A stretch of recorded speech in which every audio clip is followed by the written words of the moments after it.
Okay, I'm learning the hard way here how all this stuff works. I got interrupted during the first segment when the phone rang, so now it's on Do Not Disturb. We're gonna do the second half of this Vinyasa practice. Hopefully I remember where I left off.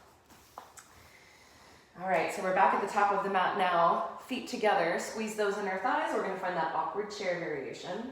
Long flat back, coming up onto the balls of the feet. Very slowly taking it all the way down, keeping those arms active and the core active. And then once you're all the way down on the floor, drive those knees forward, separate the feet. This time, if you want, bringing the tops of the feet to the floor. Drive the pelvis forward and the chest up, open the throat, gaze up towards the ceiling. Big opening through that front body. Inhale, lifting all the way back up again. Curl those toes under, lift the knees, and take your forward fold with your shoulder rinse. Option to practice Bakasana, and you can play with any variation of Bakasana you'd like. I am nursing a healing tattoo, so I'm going to skip it for today. Plant your hands on the floor, and find your way to downward facing dog, however you'd like. Side number 2, let's take that left leg up and back, the left knee bends, left hip opens. Option to stay in this variation of three-legged dog, or take it all the way up and over. Take your time with that transition. When you land, wrap the shoulder blades together, press up and out of the bottom arm, and reach up through those left fingers. Bending into that left elbow, keep pressing the right heel down as you lift up through your chest. Be careful if you have a carpet. Place that left palm back down to the floor, and let's come back into our three-legged dog. Draw the knee in towards your chest first, and then roll forward, shoulders over wrists. Take that giant step and let your back knee lower down. Finding your opposite elbow clasp for your one breath, opening up into that back bend. Exhale, hands down to frame that front foot. Right foot kicks off of the mat, transitioning into this variation of your side plank pose. Option if you want to bend the top knee, catch the top of the foot with the hand, kick back.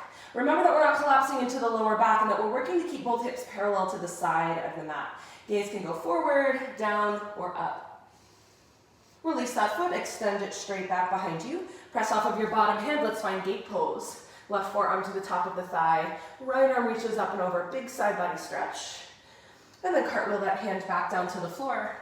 Option to stay here or to step that bottom foot slightly out. And remember that if you wanted to pivot those hips to face up, it's a little bit more like coming into your wild thing pose. So right toes turn to face the back of the mat. Hips will flip, and if you want, you can get your footing a little bit, it helps. Really hug the foot that are gonna stay on the floor and the hand that's staying on the mat towards one another. It's gonna help. One side's normally a little bit easier than the other. I know for me this one's a little more of a challenge. Left knee in towards your belly. Wrap the shoulder blades together. Press those hips up and squeeze. Now see if you can take a giant step forward. Land that left foot up at the top of the mat. You need to square those hips off. You know, for me, the right hip wants to wander forward, so pull it back, lift it up, get it a little buoyant. Left hand comes to left hip. Look where you're headed. So we're going to come into that revolved variations of balancing Ardha Chandrasana. Remember, it can take a few steps, but you're going to step that back foot forward, right back behind you, and then the right hand can slide out in front of the left toes. You can use a block here for this. Find that lift of your right foot to the height of your hip. Reach forward through the crown of the head, reach back through your heel, and then without letting your pelvis turn, turn your belly and your chest, opening towards the side of the room. Left hip can pull back so that the weight isn't all on your left toes. You want to feel a little bit more in those left heels. Maybe the gaze goes towards the sides of the room to challenge your balance. Now, here's the tough part. Let's bend that back knee. Catch the top of the foot. A little bend in your standing leg knee will help you to brace. Keep squeezing that left hip in towards midline. And then see if you can bring your right hand in front of the chest. All of those wobbles, we all have them, yoga teachers included. Start to reach up through the right fingertips once you're there.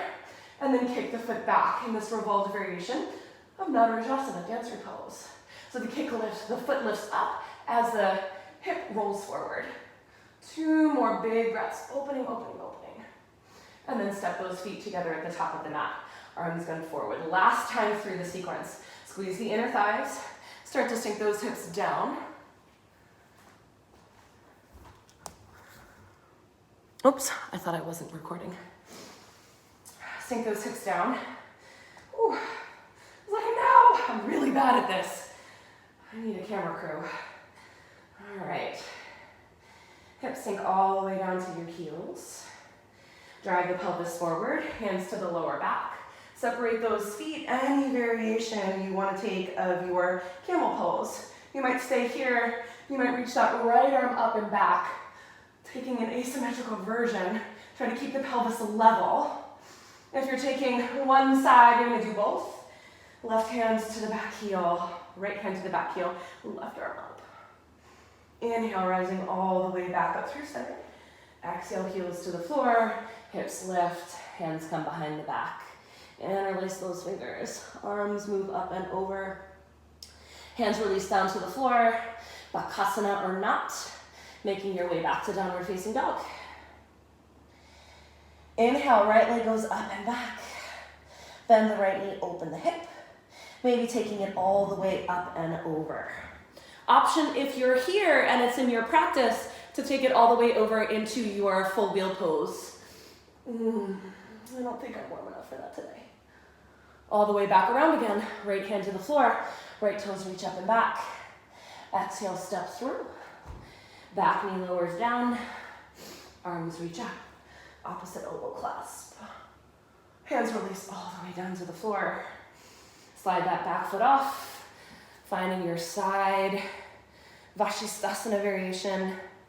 Maybe catching the foot into the hand as you kick back. Look up, look down, look forward. Pick a location. Extend that foot straight back behind you.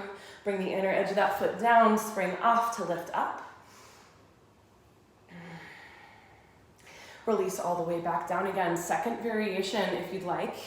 So once again, the option to step. You can play with any kind of side Vashisthasana variation that you're in your practice, or you might try once again to kind of turn those hips to face towards the back of the room. And then from here, rather than knee in towards chest, you're kicking the foot into the hands. Finding the balance here. So the foot kicks back, which will really open up through your collarbones. Nice work. Start to wrap it forward. Take that giant step, landing back in a lunge. And then let's take it forward. Slide the left fingertips towards the front of the mat. Spring off of those back toes. Turning from your belly, from your chest.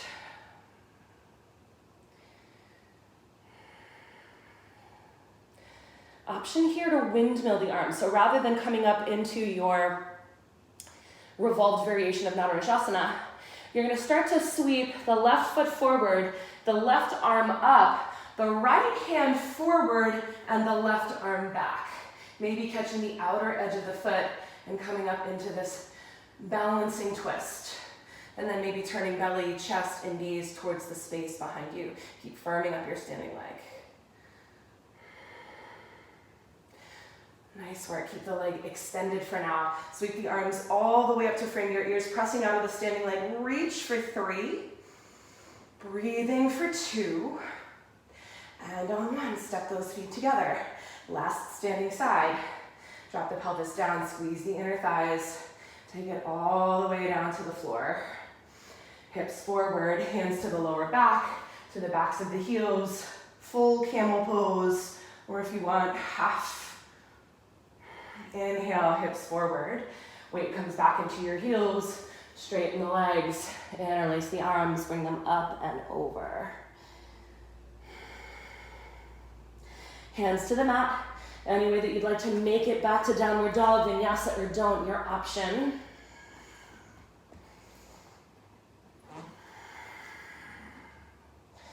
Inhale, left leg up and back. Bend the knee, open the hip, flip your dog if you'd like. Wrapping shoulder blades together, really lift it up. Bring it all the way back around again. Left leg high. Step that left foot all the way through. Back knee lowers down. Arms reach out, Anjaneyasana variation. Hands release down. Take your right foot off of the mat. Extend the left leg straight back behind you. Option to catch the top of the foot with the hand. Kick back as you take your gaze up. Release the foot if you have it. Bring the inner edge of that foot to the floor and revolve it into your gate pose.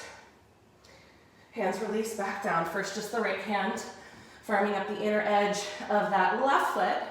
Maybe finding some variation of Vashisthasana. And then if you wanted to turn those left toes to face the back of the room, and then from here, bending, or rather the right toes, bending your left knee, reaching back, catching the top of the foot with your hands, and then kicking the foot into the hands as you open. Whoop. Playing with your balance. Release the foot. Take that giant step forward, landing in your lunge. Left hand to left hip. Right fingertips walk forward as you spring off of those back toes, reaching from head to heel. Remember, we're going to revolve this. It's like a little bit of a windmill, a little brain food for you. So you're going to start to take your right leg forward, your right arm up, right arm circles back, left hand comes forward, and you're in your twist. And then press down to rise up. Try to keep your pelvis level as you turn from your belly and your chest. Take your time to unwind back to center. Try to keep that leg extended as you reach up. For 3. For 2. Nice work on 1. Feet together. One last time. We're going to sink it low.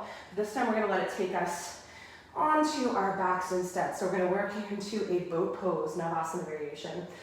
Take those knees wide. Drop the pelvis down. And then lift your feet up to the height of your knees.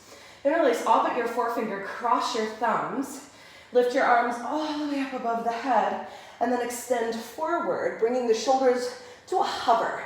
Keep pulling your belly in and reaching through the balls of the feet. And then exhale slow, knees wide, hands forward. Let's take our time, a few more through.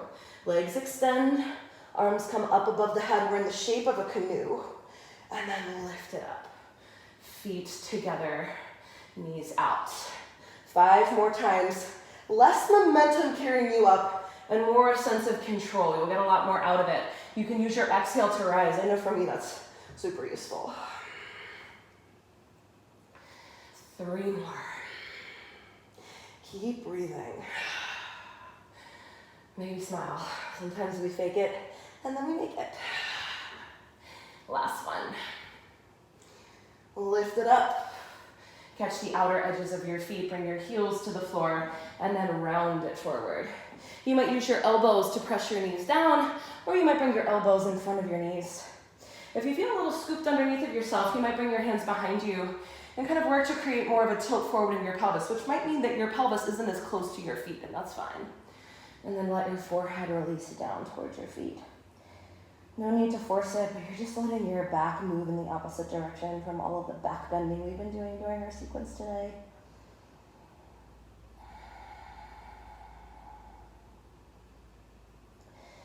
Two more slow breaths.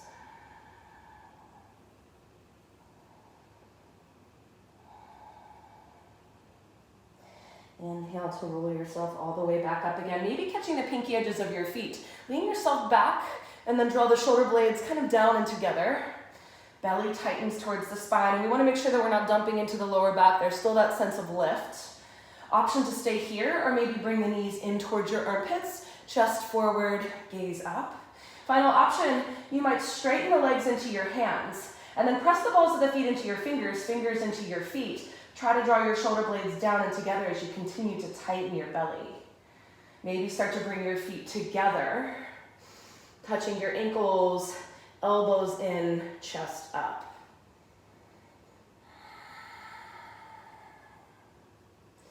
And then very, very slowly, let's roll it all the way down onto our backs. You might take the legs up. If anybody wants to practice shoulder stand, I welcome you to do that, but first I recommend, before taking those legs up and over the shoulders, taking the edge of your mat and rolling it up just a few times so that there's a little bit more elevation for your neck. When you lay back down again, you're gonna lay down so that the top of your shoulder is lining up with the top of that seam, this kind of new edge that you've made for your mat. And that way, your neck is draping off of it. And you'll notice when you go up that it just gives you a little less pressure. Remember to keep the gaze up, so don't look at me, look at the ceiling for now. As you lift your legs up, hands will come to the lower back, and you might work your elbows closer to one another.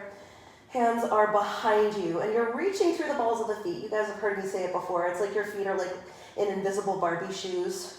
Try to drive the pelvis back as you reach up so that you're eventually working to line up your feet, your knees, your hips, and your shoulders.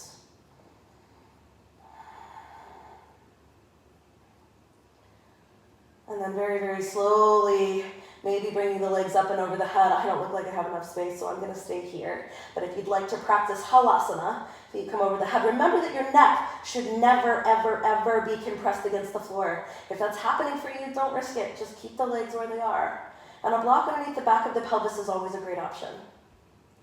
Let your hands release back down to the mat, or if you came into your halasana, hands to the lower back to lift the legs, and then start to bring the legs all the way down.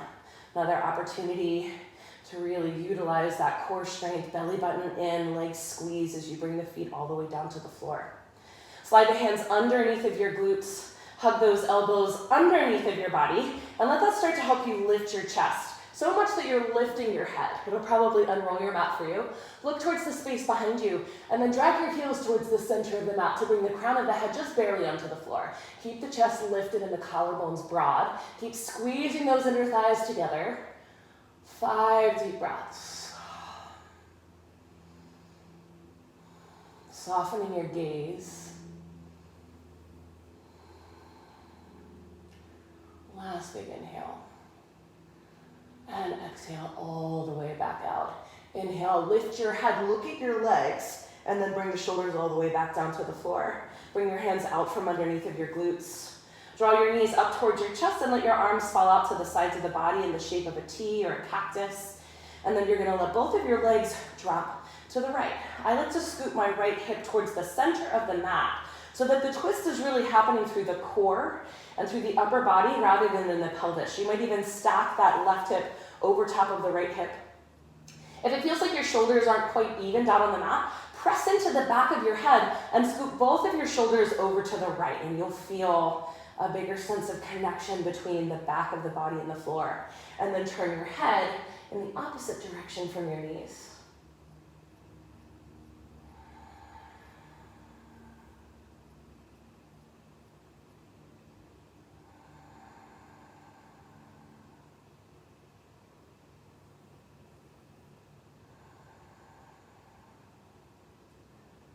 And then inhale the legs back up to center. Let's switch to the opposite side.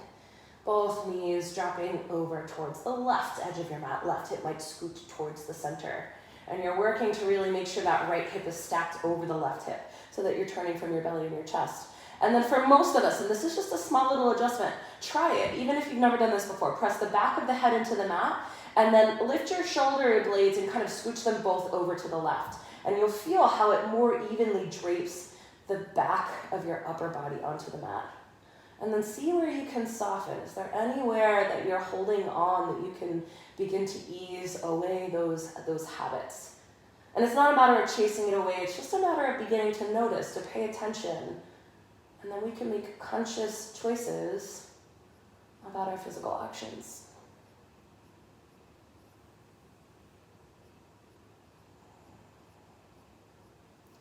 Draw the legs all the way back up to center for your happy baby pose. Driving the knees down towards your armpits. Feet flex as if you could press them on the ceiling. And then let the outer edges of your shoulder blades, let the outer edges of your pelvis relax down. Less important where you're touching your feet or your legs. More important that the whole back of the body is almost like a blanket. And you are laying down your picnic blanket with really, really clear, crisp corners.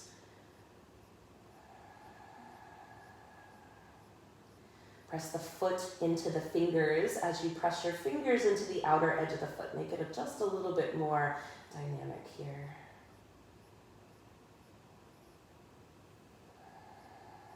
And after the movement, the flow, we find stillness, letting the legs extend out towards the corner edges of the mat and bringing the arms next to the sides, palms to face up towards the ceiling. If you feel it all jammed up in the lower back, maybe kind of scooting the shoulder blades slightly closer to the hips, turning the palms to face up towards the ceiling. And as you breathe in, imagine the breath was coming in through your whole body, through every single pore, almost like your breath was food for your cells, which it is. but that you are taking it in, not just through your nose and your mouth, but through your whole body. And as you breathe in, there's a sense of lighting up, of kind of turning the volume up on the amount of sensation that you are aware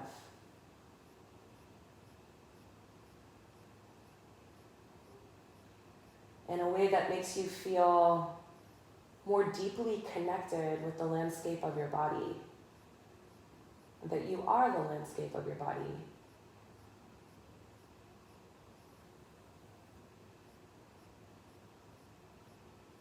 Feel the back boundary of your body soften. That you can relinquish the ego's need to kind of hold the body up. You're laying on the floor, on the earth, and it's there for your support. See if you can melt into that support.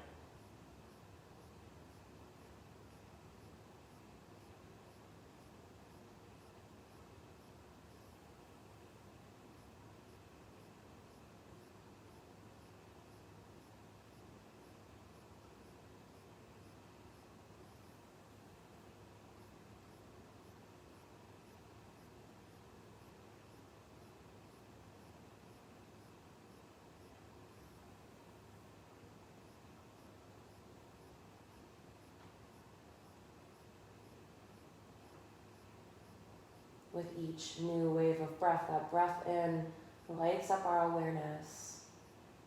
And the breath out affords you the opportunity to release what you're ready to release.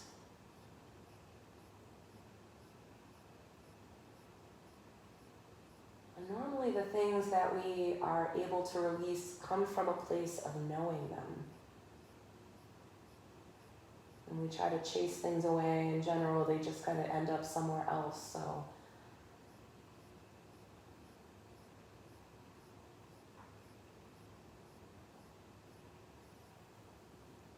see if you can meet yourself in this moment as you are. And to not shy away from the stuck or the scared or the blocked parts of yourself.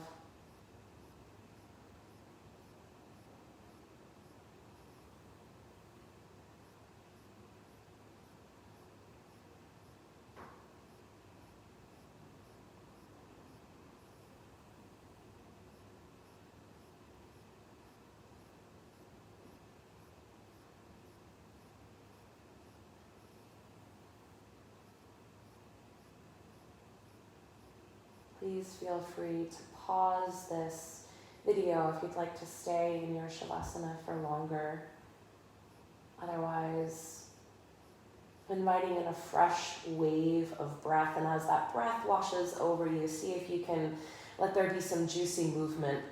I always try to give people permission to do what feels good, and everybody looks like shell-shocked. It's one of my favorite things to watch coming out of Shavasana. So feel free, especially now you're by yourself. Move in the ways that arrive in you organically. It doesn't have to look like any other yoga practice. You can make sound if you want.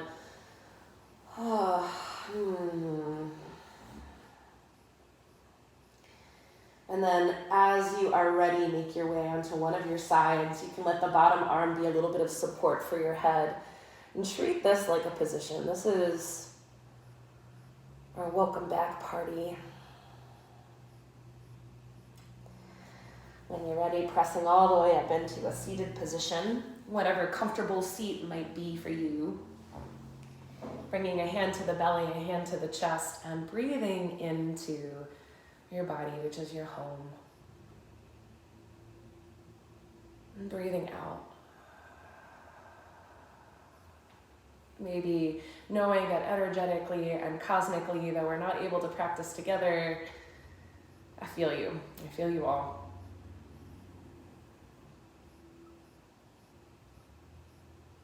And then bring your palms together, lifting your thumb knuckles up to your third eye center, and maybe just gently bowing forward over your mat.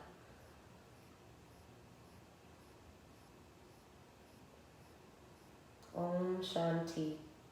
May all beings experience happiness, and peace, and the ability to have loving kindness towards themselves and all other beings. Thanks for practicing with me today. Hoping to get some other stuff out to you if this works out well. And yeah, hope to see you guys sooner than later.